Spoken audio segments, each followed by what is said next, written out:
하나님의 말씀은 출애굽기 12장 1절로 14절까지 봅니다. 출애굽기 12장 1절로 14절입니다.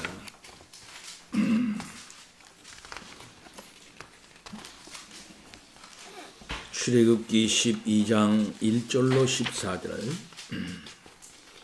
여호와께서 애굽 땅에서 모세와 아론에게 일러 말씀하시되 이 달을 너희에게 달의 시작 곧 해의 첫 달이 되게 하고 너희는 이스라엘 온 회중에게 말하여 이르라. 이 달 열흘에 너희 각자가 어린 양을 잡을지니 각 가족대로 그 식구를 위하여 어린 양을 취하되 그 어린 양에 대하여 식구가 너무 적으면 그 집의 이웃과 함께 사람 수를 따라서 하나를 잡고 각 사람이 먹을 수 있는 분량에 따라서 너희 어린 양을 계산할 것이며 너희 어린 양은 흠없고 1년 된 수컷으로 하되 양이나 염소 중에서 취하고 이달 40날까지 간직하였다가 해질 때에 이스라엘 회중이 그 양을 잡고 그 피를 양을 잡을 집 좌우 문설주와 임방에 바르고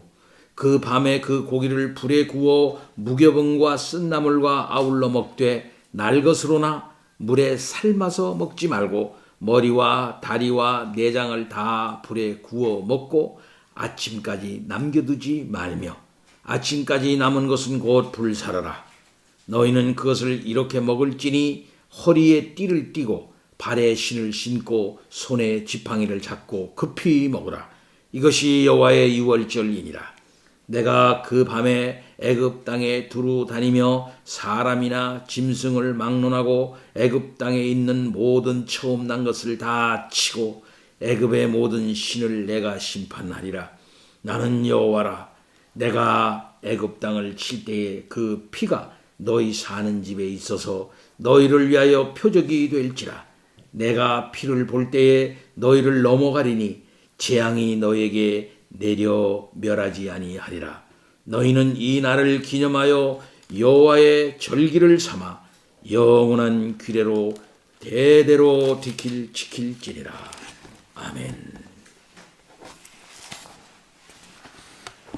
참으로 엄숙한 하나님의 말씀이 아닐 수 없습니다. 지난 주일날 우리는 열 재앙의 마지막 재앙, 처음 난 것의 죽음 재앙에 대해서 생각을 해보았습니다. 이런 일이 있을 것이다 라고 하나님께서 이제 말씀을 하시고 그것을 시행하기 전에 유월절 규례를 말씀하신 것을 볼 수 있습니다. 그러니까 마지막 재앙이 가지고 있는 재앙의 절정을 이제 말씀을 하시는 것이고 그런 재앙 중에서의 그 절정의 재앙, 처음 난 것의 죽음 재앙이 가지고 있는 그 의미와 그것으로부터 벗어나는 유월절 규례를 말씀을 하시는 것을 볼 수 있습니다. 어떤 엄청난 일을 시행하면서 그것이 가지고 있는 그 의미와 그 역사를 이렇게 먼저 얘기하고 있는 것을 볼 수가 있습니다. 따라서 이 처음 난 것의 죽음, 그것과 유월절과의 사이에 밀접한 연관관계가 있다고 하는 사실을 우리는 여기에서 볼 수가 있는 것입니다. 이로써 우리는 이스라엘이 여기서 탄생되어진다 이렇게 말씀할 수가 있겠고 새로운 구속사의 하나의 분기점이 형성되는 시기다 이렇게 말할 수가 있을 것입니다.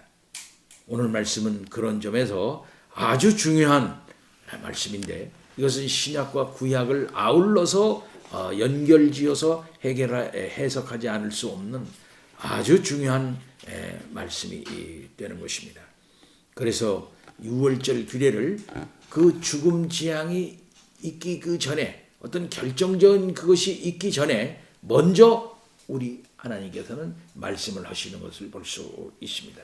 1절 2절을 보면 여호와께서 애굽 땅에서 모세와 아론에게 일러 말씀하시되 이 달을 너희에게 달의 시작 곧 해의 첫 달이 되게 하고라고 이렇게 말하고 있습니다.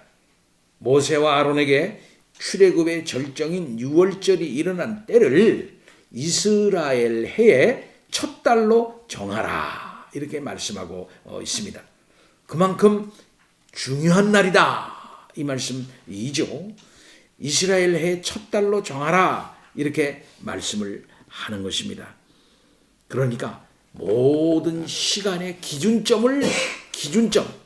모든 시간의 기준점을 발로 이날로 해라 하는 것입니다. 그래서 6월절 이전과 6월절 이후로 이렇게 나눠지게 하라라고 말씀하고 있는 것을 볼 수 있습니다. 그전에는 다 뭘 따랐을까요? 애굽의 태양력을 따랐을 거예요. 애굽의 그 태양력을 따랐습니다. 그래서 애굽에 무슨 해에 무슨 일이 있었다 다 이렇게 이제 모든 일이 기록되어지고 기억되어지고 하는 그런 것인 것입니다. 이 시간이 그만큼 중요한 것이죠. 그래서 고대에 있어서 이 시간관이라고 하는 것은 대단히 중요한 것입니다. 태양력을 쓰든 원력을 쓰든 간에 어느 날 무슨 시에 무슨 일이 있었다. 어느 날 무슨 일이 있었다. 이렇게 다 역사가 이렇게 기록이 되어지는 것이거든요. 그런데 이걸 바꾸라는 거예요. 이 역사의 기준점을 바꾸라. 시간의 시작점을 바꾸라는 것입니다. 그래서 이스라엘 해의 첫 달로 이날을 해라 라고 하나님께서 말씀하고 있는 것을 볼 수 있습니다. 곧 기존의 애굽의 그 시간 태양력을 따르지 말고 새로운 달력으로 시작할 것을 명하고 있는 것을 볼 수 있는 것입니다. 그러니까 출애굽하는 그 달을 새해의 첫 달로 하라라고 이렇게 하나님께서 말씀하고 있는 것입니다. 이것은 이스라엘이 완전히 새롭게 출발할 것을 말씀하시는 것을 볼 수 있습니다. 여기 오늘 성경 말씀을 이제 보면은 12장 3절 말씀 보면 너희는 이스라엘 온 회중에게 말하여 이렇게 말하고 있습니다. 이스라엘 온 회중에게 말하여 이스라엘이란 말이 여기 등장하고 있는 것을 볼 수 있습니다. 이스라엘 아주 굉장히 중요해요. 하나님께서는 이미 뭡니까? 새로운 역사를 시작하는 당신의 백성을 뭐라고 말하고 있느냐면 이스라엘로 부르기를 시작하고 있는 것을 볼 수 있습니다. 하나님께서는 그 전에는 내 백성, 내 군대라고 표현을 했는데 여기에서는 이스라엘이라고 확정적으로 부르고 있는 것을 볼 수가 있어요. 이제 애굽과 단절된 하나님의 백성입니다. 새롭게 이제 출발하는 하나님의 백성입니다. 새로운 해가 새로운 어떤 그 시간점으로서의 그 역사가 정해지는 거예요. 기준점이 정해지고 그들의 정체성이 무엇인가? 누구냐? 이스라엘이다. 이름이 정해지고 그 출발점이 정해지는 것을 볼 수 있습니다. 우리나라도 우리나라의 그 건국이 언제이냐 하고 할 때 임시정부냐 아니면 우리나라 그 남한 정부가 이게 독자적으로서는 그때이냐 그래서 1948년이냐 아니면 1919년인가요? 그때인가 뭐 이렇게 해가지고서는 서로 문제가 많지 않습니까? 이만큼 기준점 정하는 게 굉장히 중요해요. 예. 일제시대는 뭐 대적 몇 년, 그 다음에 소와 몇 년, 뭐 이런 식으로 해가지고 하지 않습니까? 우리나라는 단기 몇 년 이렇게 하잖아요. 그만큼 그 나라마다 자기네 나라의 독특한 어떤 기준점이 있는 거예요. 그래서 옛날에 우리나라는 중국의 중국의 그걸 따랐지 않았습니까? 누군가의 왕. 그래서 그걸 받아오게 돼 있어요. 네. 그래서 우리나라 스스로는 그걸 쓰지를 못했어요. 그러나 언제부터 썼을까요? 우리나라는 대한제국서부터 쓰기 시작했단 말이에요. 대한제국을 했으니까 뭐라고 불렀어요? 왕을 황제라 불렀다. 황제. 그때부터 뭐 힘도 없지만은 대항제국 황제라고 불렀어요. 그 전에는 다 큰 나라의 저 천자의 변방 국가에 그저 단순한 그 사람들이 책봉해주는 왕이야. 형식적으로는요. 그러나 이제 그때부터 그런 것을 모든 것 치고 대한제국이라 명하고 황제라 이렇게 이제 했던 것이고, 그때부터 우리나라가 처음 이제 그 이름을 했던 거예요. 그래서 내가 그 왕의 명신을 이거 저는 잊어버렸는데, 그렇게 이제 하고 있었던 것입니다. 이만큼 유월절이라고 하는 것은 하나님이 정해주신 새로운 시작점이에요. 그리고 그들의 이름은 뭐냐면 이스라엘이 되는 것이에요. 그래서 유월절 전후를 기준으로 해서 완전한 분리가 이루어지게 되는 것입니다. 이제 이스라엘이 국가로서의 새로운 출발점에 서 있는 거예요. 이렇게 되어질 때 여기에 어떤 사건이 있게 되는 것입니까? 유월절 규례가 이제 그들에게 제시되어지고 있는 것을 볼 수가 있는 거죠. 그래서 장자의 죽음과 유월절과 사이에 밀접한 관계가 있는 것이고, 다 죽는데, 모두 죽는데, 장자의 죽음이라는 것은 모두가 죽는다는 의미가 있는 거거든요. 이 세상을 심판하시는데 그 중에 하나님의 놀라운 은혜로 말미암아, 하나님의 방법으로 말미암아 그들이 구원받아서 새로운 백성이 되어지고 새롭게 사는 새로운 시대가 열린다라고 하는 그런 것을 말하는 것이 바로 유월절이고, 이것이 규례화해가지고 계속 대대로 지켜서 나는 누구인지, 우리는 누구인지, 어떻게 우리가 여기까지 왔는지 하는 사실을 이 규례를 통해서 그들 사이에 교육이 되도록 그렇게 이제 했던 것을 볼 수 있습니다. 그래서 3절부터 14절 말씀 우리가 한번 봅니다. 여러분 다 성경 보세요. 기니까 너희는 이스라엘 회중에게 말하여 이르라. 이 달 열흘에 너희 각자가 어린 양을 잡아라. 각 가족대로 그 식구를 위하여 어린 양을 취하되, 그 어린 양에 대하여 식구가 너무 적으면 그 집의 이웃과 함께 사람 수를 따라서 하나를 잡고 각 사람이 먹을 수 있는 분량에 따라서 너희 어린 양을 계산할 것이며, 너희 어린 양은 흠없고 1년 된 수컷으로 하되 양이나 염소 중에서 취하고 이달 열 나흔 날까지 간직하였다가, 열흘 내서 나흔 날 사흘 동안 간직을 했다가 해질 때에 이스라엘 회중이 그 양을 잡고 그 피를 양을 먹을 집 문 좌우 설주, 이 문설주죠. 문설주와 임방은 밑에를 말합니다. 임방에 바르고 그 밤에 그 고기를 불에 구워 먹어라. 꼭 불에 구워 먹어라. 삶거나 또 이렇게 하지 말고 불에 구워 먹으래요. 무교병과 먹으래요. 쓴 나물과 같이 먹으래요. 물에 삶아 먹지를 말고요. 날것으로 먹지 말고요. 또 머리도 먹고 다리와 내장을 다 불에 구워 먹어라.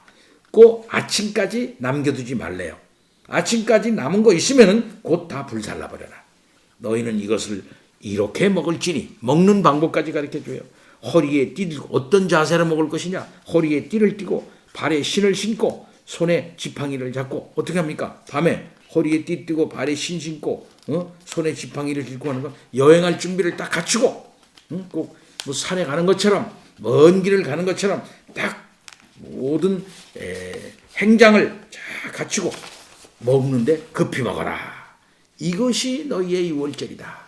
내가 이 밤에 그 밤에 애굽 땅에 두루 다니며 사람과 짐승을 막론하고 애굽 땅에 있는 모든 처음 난 것을 다 치고 애굽의 모든 신을 내가 심판하리라. 그날에 다 죽는 날이다. 이게 죽음의 신을 보내가지고 그 모든 처음 난 것을 다 죽이겠다. 심지어 애굽의 신도 다 치겠다. 애굽의 신도 치는데 학자들은 그럼 애굽의 신을 친다는 게 무슨 소린가 할 때 이 애굽의 모든 신들이 아마 어떻게 됐습니까? 옛날에 블레셋의 전에 이제 후에 보면은 언약궤를 갖다가 놨거든요. 블레셋 사람들이요. 그때 하나님께서 그 블레셋 신을 어떻게 쳤죠? 떨어뜨려 가지고서 탁 쓰러지면서 목을 다 잘라버렸어요. 예, 우상들. 예. 그래서 많은 학자들은 애굽의 신을 친다는 말은 무슨 말씀이겠느냐? 애굽의 신들이 다 떨어졌을 것이다. 다 애굽의 신 여러 그 저희가 많잖아요. 굉장히 많은 신상들이 파괴가 됐을 것이다. 이렇게 해석을 하는 학자들이 있더라고요. 근데 그것은 성경적으로 좀 확인이 잘 안 돼요. 자, 그러니까 이게 엄청난 무서운 일들이 애굽에서 벌어지는 거다. 하나님께서 애굽을 그냥 막 치는 거예요. 죽음으로 막 다 죽는 거예요, 다 죽는 거. 내가 애굽 땅을 칠 때에 그 피가 너희가 사는 집에 있어서 너희를 위하여 표적이 될지라. 그 표적이라는 게 뭐냐? 내가 피를 볼 때에 피가 있지 않습니까? 뭐야? 문설주에 발랐잖아요. 인방에 발랐잖아요. 피를 볼 때 너희를 넘어간다 그래. 넘어간다. 유월한다 이 말이야. 패스 오버한다. 유월한다. 넘어간다 이게. 모든 애굽의 집은 피를 안 발랐으니까 넘어가질 않고 그 집으로 죽음의 신이 들어가가지고 그 안에 있는 모든 장자들, 초태생들, 심지어 여자도 처음 난 것들은 다 치는 거예요. 다 죽이는 거예요. 너희에게 그러나 그 재앙이 임하지 않는다. 멸하지 아니하리라. 너희는 이날을 기념하여 여호와의 절기를 삼아 영원한 규례로 대대로 지킬지니라. 그럼 한쪽은 죽는 날이고 한쪽은 사는 날이야. 애굽은 죽는 날이고 이스라엘은 사는 날이야. 근데 사는 방법이 뭐냐 하면은 하나님이 살려주는 방법을 그대로 쓴 집, 곧 어린 양의 피를 바르는 그 일, 그 방법, 하나님이 내신 그 방법으로 사는 거예요. 아니 어떻게 그걸 피할 수? 그게 무슨 방법이야? 어떻게 그것이 방법이 될 수 있어요? 네? 그러나 그것은 방법인데 그것은 하나님이 내신 사는 길이기 때문에 그런 것입니다. 광야에 구리뱀을 만들어 놓고서 다른 데는 다 불뱀에 물려가지고 띵띵 물어가지고 다 죽으려고 그러는데 그 구리뱀을 하나 중간에다 딱 만들어 올려놓고서 저 쳐다봐라. 그 쳐다보면 사는 거예요. 근데 어떤 놈은 목이 굳어가지고 아니 이렇게 아파 죽겠는데 말이야. 어떻게 이렇게 아파 죽겠는데 장막을 열고 말이지 기어가가지고 문을 열어야 될 거 아니야. 누워서 띵띵 아파 아이고 죽겠네 하고 그러면 일어나야 될 거 아니야. 기어가가지고서 문을 열고 청막문을 열고 이렇게 가서 봐야 될 거 아니야. 그지? 그 몸을 움직여서 이렇게 가야 될 거 아니야. 어떤 놈은 아이 그렇다고서 사나? 아이 그렇다고서 사나? 에이 모르겠어. 난 침대에 그냥 누워있을래. 에이 난 모르겠어. 그런 놈은 다 죽는 거예요. 문을 열고 기어 나와가지고 하나님이 나를 살려주려고 이렇게 저런 방법을 쓰시는구나. 이제는 좀 모세의 말을 들어야지. 이제는 하나님의 말씀 들어야 되겠구나. 그래서 나와가지고 다 그 장대 걸린 구리뱀을 쳐다보면 사는 거예요. 문설주에 뭐 피 발랐다고 그래가지고 어린 양 피 발랐다고 해가지고서 죽을 게 사나 뭐? 에이 나는 안 해. 하는 사람 죽는 거예요.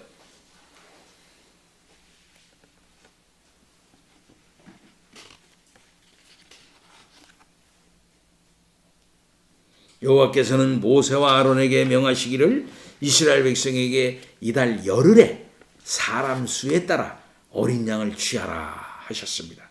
너무 많거나 모자라지 않도록 이웃과 함께 잘 계산해서 잡도록 했습니다.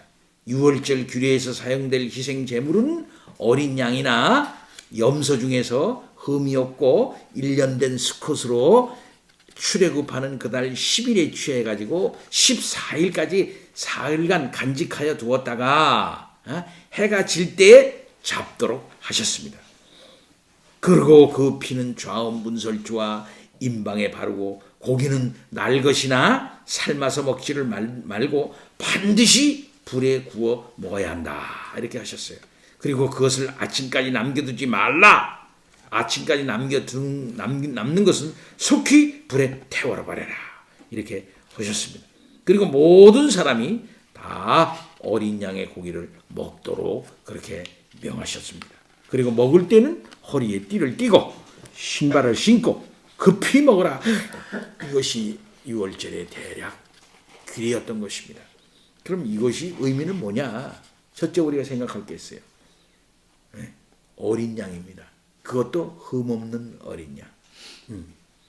유월절 어린 양은 흠이 없어야 하기에 잘 선별해서 살펴보아야 했습니다. 그래서 10일에서 열흘에 취해가지고 14일간 집에서 보살피며 돌봐야 돼. 좋은 것을 다 골라. 그 사이에 어린 양을 잘 보호를 해야 돼. 그래서 그 사이에 상처나 피부병이나 신체적인 이상이 없는 것이어야 합니다. 그래서 4일 동안 돌보면서 모든 가족이 왜 이 양을 선택해서 잡아야 하는지를 알도록 그렇게 하나님께서 신중하게 그렇게 양을 보호하고 선택하고 재물을 잘 간수하도록 그렇게 했던 것을 볼 수 있습니다.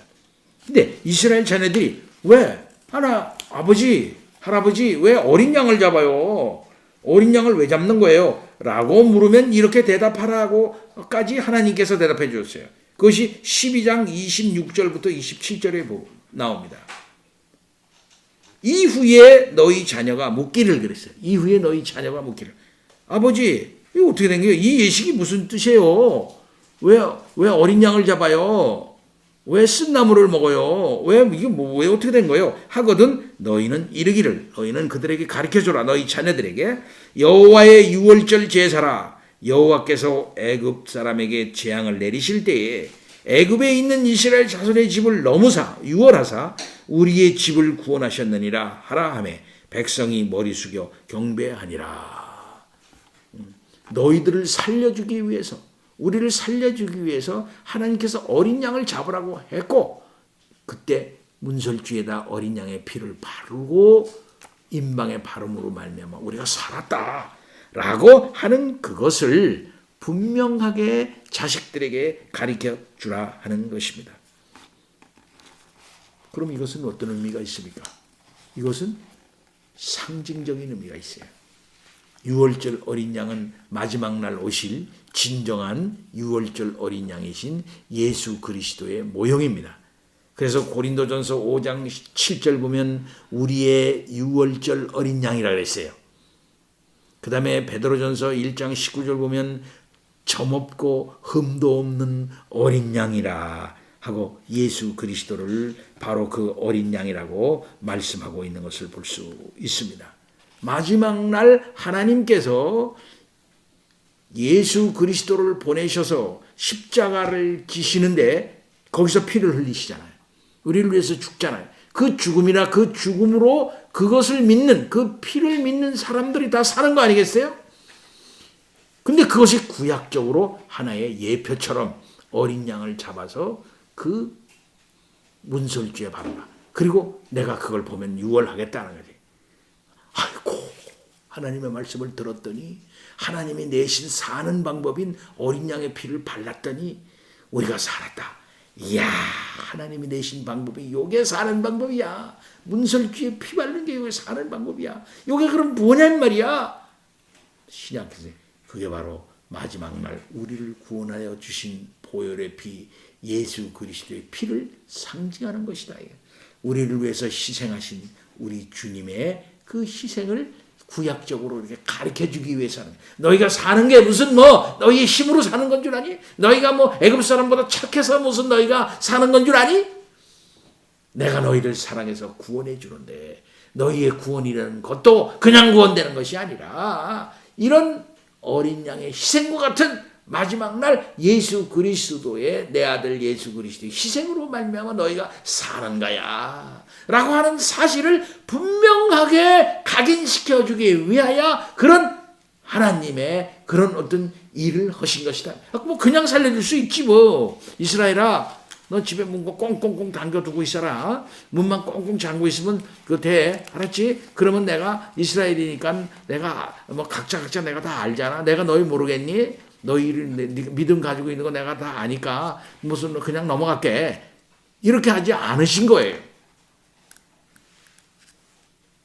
분명한 하나님의 말씀에 순종을 요구를 하셨고 그 순종한 자에게 하나님께서 그렇게 하신 것을 볼 수 있는 것입니다. 따라서 이스라엘 남녀 모두가 다 하나님이 내신 방법을 철저히 의지하는 이 일이 중요한 것이에요. 어린 양의 희생의 의미를 이렇게 하나님께서 고대로부터 분명한 사건으로서 시청각적으로 그들에게 가르쳐 주신 것인 것이고, 그것은 마지막 날 최후의 어린 양 대신 예수 그리스도의 희생의 제사를 이렇게 바라보도록 이렇게 하신 것을 볼 수 있는 것입니다. 그렇습니다. 어떤 인간도 대속의 제물이 될 수 없는 것입니다. 우리는 모두 죄 아래 태어났습니다. 예수님은 성령으로 잉태하셨고, 예수 그리스도는 이 땅에 오신 어린 양으로서 놀라우신 우리의 하나님께서 세우신 희생 제물로 세워지신 분입니다. 그분이 돌아가심으로 말미암아 우리가 살았고, 그분이 흘린 피의 공로로 말미암아 우리가 하나님 아버지 앞에 나갈 수 있었어요. 그래서 우리를, 예수 그리스도를 믿은 우리들을 하나님께서는 패스오버하는 것입니다. 살려주는 거예요. 살려주는 거예요. 다른 데는 다 칩니다. 그러나 예수 그리스도 안에 숨으면은 우리는 사는 거예요. 그래서 베드로전서 1장 18절로 23절 말씀 보면, 너희가 알거니와 너희 조상이 물려준 헛된 행실에서 대속함을 받은 것은 은이나 금같이 없어질 것으로 된 것이 아니요 오직 흠없고 점없는 어린 양 같은 그리스도의 보배로운 피로 한 것이니라. 그는 창세 전부터 미리 알리신 바 된 자. 그는 창세 전서부터 미리 알리신 바 됐대요.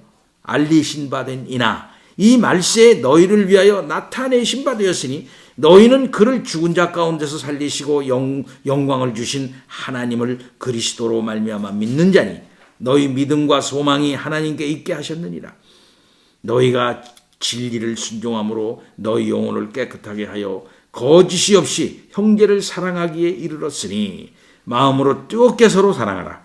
너희가 거듭난 것이 썩어질 씨로 된 것이 아니요 썩지 아니할 씨로 된 것이니 살아있고 항상 있는 하나님의 말씀으로 된 것이니라.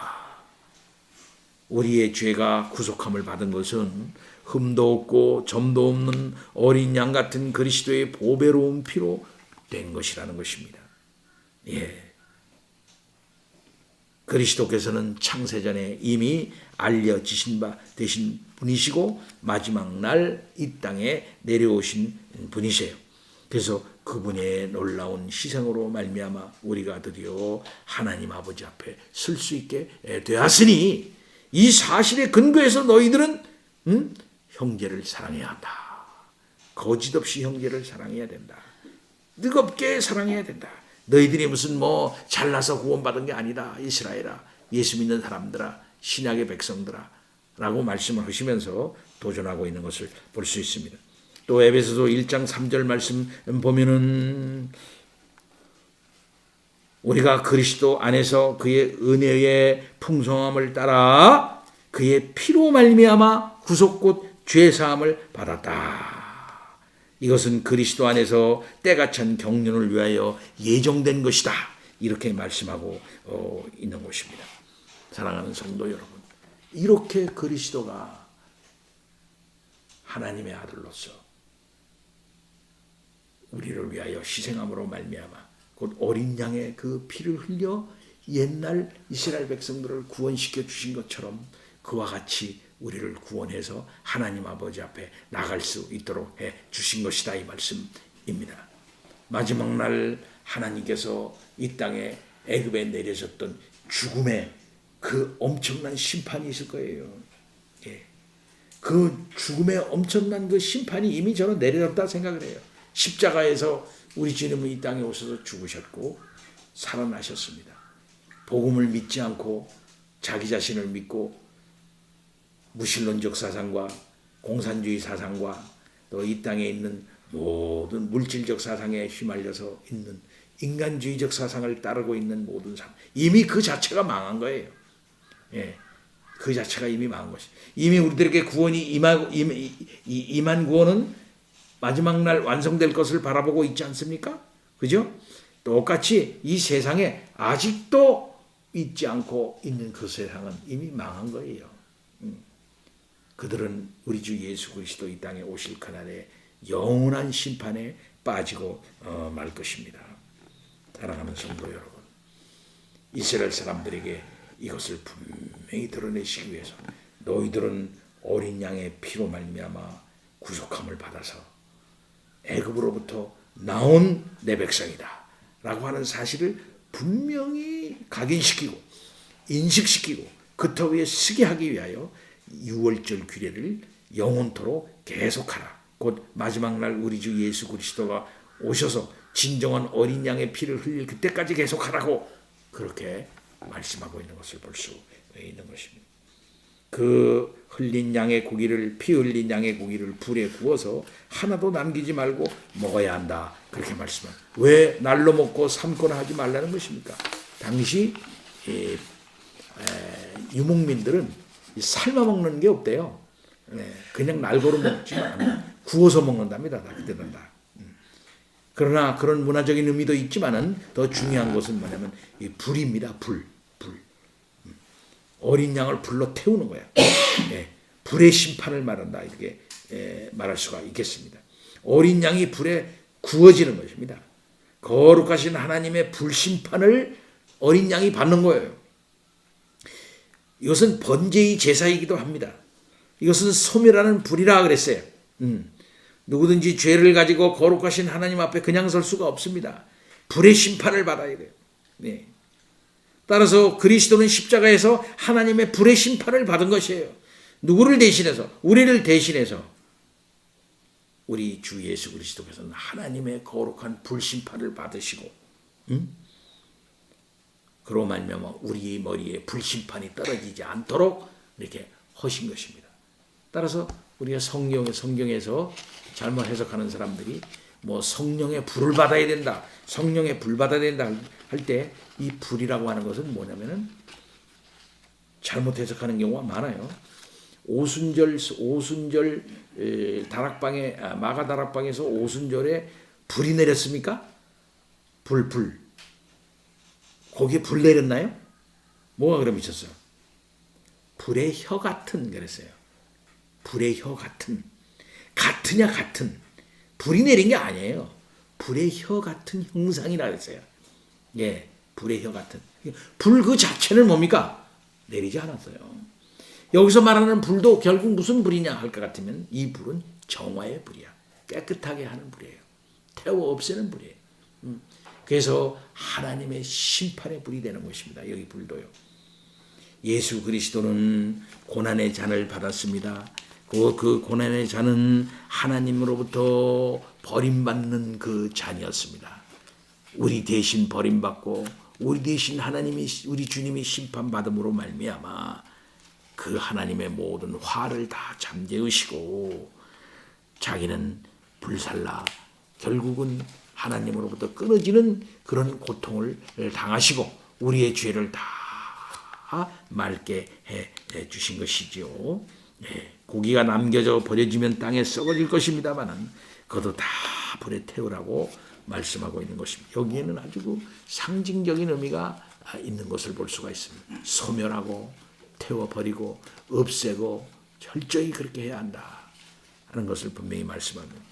그리고 이번에는 어린 양의 고기를 함께 먹는 거예요. 집 밖에는 좌우 문설주와 임방에는 어린 양의 피가 발라져 있습니다. 집 안에서는 고기를 함께 나누어 먹습니다. 집 밖에서는 막 죽음의 신이 역사해가지고 사람이 막 팍팍 다 죽어나가고 있어요.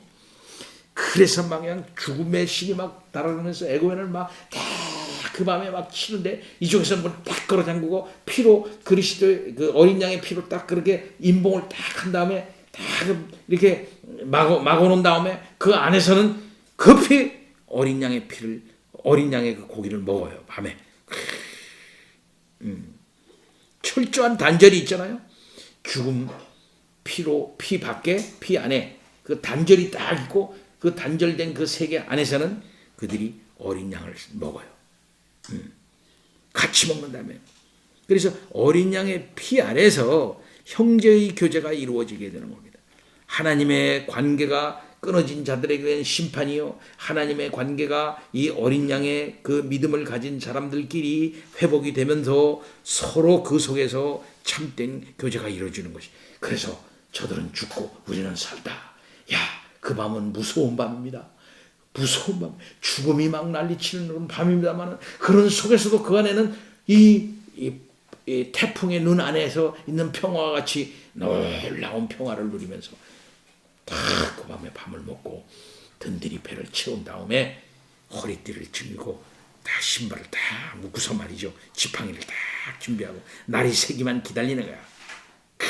그리고 날이 새면 다른 사람은 다 죽어 나빠져 있는 그를 뚫고서 그들은 모든 준비가, 배는 부르죠, 모든 행장은 준비가 되어 있죠. 그 다음에 문 열고 나가는 거예요. 하나님께서 그렇게 하라. 베드로전서 1장 13절에 그러므로 너희 마음의 허리를 동이고 근신하여 그리스도에 나타나실 때에 너희에게 가져올 은혜를 온전히 바랄지어다. 너희가 순종하는 자식처럼 이전 알지 못할 때에 따르던 너희 사역을 본받지 말고 오직 너희를 부르신 거룩한 자처럼 너희도 모든 행실에 거룩한 자가 되라. 그렇게 말씀을 하시지 않았습니까? 자, 이렇게 무서운 밤, 그러나 그 무서운 밤은 새로운 시작과 새로운 생명의 출발인 그 밤이에요.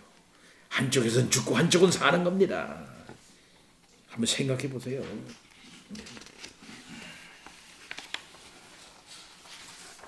따라서 교회 안에 우리들이 그리스도 안에 모였다, 그리스도의 지체가 됐다 라고 하는 것은 그리스도의 피로 말미암아 보호받는 공동체 속에 우리 들어와 그리스도와 먹고 마시고 그리스도께서 주신 그 생명으로 우리가 보호를 받는 그런 거예요. 죽음이 이거 범접하지 못하는 것입니다. 예, 이 생명 안에 우리들이 둘러쳐져 있는 거예요. 하나님과의 바른 관계를 그리스도 안에서 가지면서 사랑의 교제를 나누면서 그 사람들끼리 이제 떡과 잔을 나누는 성만찬 공동체가 되고 그들이 예배 공동체가 돼서 하나님의 철저한 보호 아래서 이 세상을 살아가는 거예요. 예, 이게 교회라는 거예요. 이게 교회라는 거예요. 근데 이날 이스라엘 자손 청년 몇이 말 안 듣고 에이구 뭐 오늘 밤이 그렇게 무서운 밤이 되나 한번 보자. 나도 애굽 친구들하고 나가서 돌아다니면서 저 애굽에 카페에 가지고 밤 문화를 즐기면서 거기서 술이나 먹고서 놀아야지 뭐. 에이구 아버지 할아버지가 너 일찍 돌아라, 오늘 밤 일찍 돌아야 돼, 하나님께서 무슨 역사 있을는지 모르게 일찍 돌아라, 웃기지 마세요, 뭐 괜찮아요, 뭐 그런 일 있어요 하고 젊은 청년 몇이서 애굽에 저기 돌아다닌다고 생각을 해봐. 그날 밤에 애굽의 밤거리에 나가가지고 이상한 여자 만나고 술 먹고 돌아다니고 아버지가 일찍 들어오라고 그랬는데 들어오지도 않고, 응? 오늘 6월절 어린 양 기례가 있고 이렇게 날이니까 너 나가지 말고 일찍 돌아, 알았지? 에이 괜찮아요, 뭐 무슨 일 있겠어요. 그냥 다 어떻게 했을까요? 어린 양의 피로 바른 그 집 안에 들어오지 않고 있는 그 청년들은 다 어떻게 됐을까요? 하연이 이스라엘 사람들은 죽는 거야. 이거는 그날 다 죽는 거야 그냥. 그러나 반대로 아이고 9개 재앙을 다 우리가 경험했다. 야 이게 10개 10번째 재앙 안 되겠다, 피하자. 저들이 오늘 이상하다 하는 짓이 이상하다, 이스라엘 놈들이 하는 게 우리가 안 되겠다. 오늘 도망가지 말고 어디 가 있지 말고 애굽 사람이라도 이스라엘 사람들 편에 싹 줘가지고 피를 밟는 인방 문설주 속에 쑥 들어가지고 똘똘똘 떨면서 무슨 일이 있으려나, 안 되는지 살려주실려나, 하나님 살려주세요 했던 애굽 사람들 어떻게 됐을까요? 걔는 사는 거야.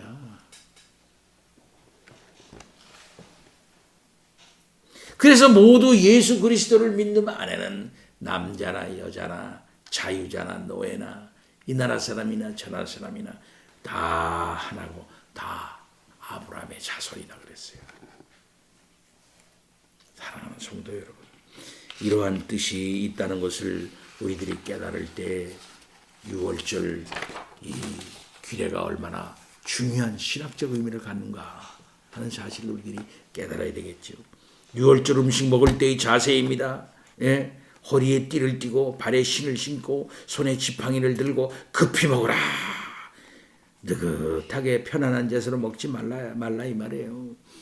무슨 즐기는 듯이 먹지 말라는 거예요. 엄숙한 자세, 심각한 자세로, 여행자의 자세로, 먼 길 떠나는 자의 자세로 먹으라 이거야. 이 세상 살아나가는 우리 믿는 이들은 이와 같이 뭡니까? 떠나는 자와 같이 여행자의 자세, 필그림 프로그레스, 필그림과 같이 기댈 것 없는 이 세상, 죽음밖에 없는 이 세상, 망할 수밖에 없는 이 세상에 더 이상 애착하지 말고 하나님 나라로 떠날 자세를 딱 가지고 꼭 보따리 내일 싸서 떠나는 아브라함처럼 친척과 아비집과 네가 하는 이 바벨론적 문화에 바벨탑적 문화에 이렇게 물들어져 있는 이 문화를 연연하지 말고 딱 하나님이 역사하시는 그 세계로 떠날 준비를 딱 하고서 준비하라 이 말이에요. 그래서 이 세상 살아나가는 하나님의 백성의 자세가 여기에 있지 않습니까? 어떻게 합니까? 허리를 띠고 발에 신을 신고 뭔 생각납니까? 손에 지팡이를 쥐고 하나님의 전신갑주 생각 안 나요? 구원의 투구를 탁 쓰고 신발 신고 진리의 허리띠를 띠고서 세상에 나아가는 그리스도의 군병 같은 그런 자세를 견지하라 이 말이에요. 그런 자세를 가지고 우리가 나가야 한다. 하나님의 엄숙한 출애굽의 밤입니다. 하나님의 나가라 하는 명령이 떨어질 때 준비하는 거예요. 밖에는 죽음입니다. 그러나 예수 그리스도 피 안에는 삶이 있습니다. 생명이 있습니다. 그 생명을 가지고 이제 나아가는 거예요. 어떻게? 허리에 띠띠고 발에 신고 손에 지팡이를 짚고 죽음의 세계, 하나님이 치신 죽음의 세계를 밟고서 지나가는 거예요. 홍해들 가로막겠습니까? 광양들 가로막겠습니까? 요단강인들 가로막겠습니까? 여리고인들 그들의 행진을 가로막을 수 있나요? 나아가는 거예요. 교회는 이렇게 승리의 행진이 보장된 생명의 공동체라는 사실을 믿으시기 바랍니다. 아멘. 다 같이 기도합니다. 하나님 아버지 참 감사합니다. 주께서 오늘도 말씀을 주셨습니다. 6월절 규례를 발표하셨습니다. 이 규례는 너무나도 중요한 신학적 의미를 가집니다. 아버지 하나님, 6월절 어린 양이신 우리 주 예수 그리스도 오셔서 우리를 영적으로 출애굽시켜 주셔서 드디어 하나님 나라로 향하는 필그림 프레그레스의 길을 가도록 하셨습니다. 아버지 하나님 감사합니다. 늘 허리를 동이고 신을 신고 하나님 나라로 능력 있게 나아가는 그리스도의 군병들이 되게 하옵소서. 예수 그리스도 이름으로 기도하옵나이다. 아멘.